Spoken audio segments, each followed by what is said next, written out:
అంకి చిన్న పాప కదా, బాగా తింటుంది కదా. అది ఇంకా పెడతావా? నువ్వు పెడతావా? పట్టుకో, గట్టిగా పట్టుకో ప్లేట్. ఆహా, నువ్వు ప్లేట్ పట్టుకో, అదే తీసుకుంటుంది. రెండు చేతులతో పట్టుకో ప్లేటు, అట్టే పట్టుకో, గట్టిగా పట్టుకో. అట్టే ఉండు, తీసుకుంటుంది, తినేసి తీసుకుంటుంది.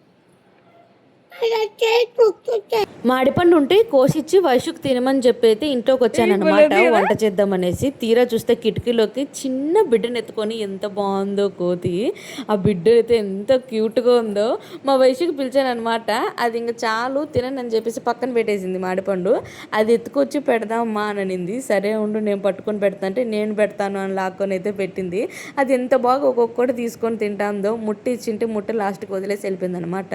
ఆ పిల్ల కూడా లాక్కొని తింటాను చూడండి, దాని దగ్గర నుంచి, అమ్మ దగ్గర నుంచి.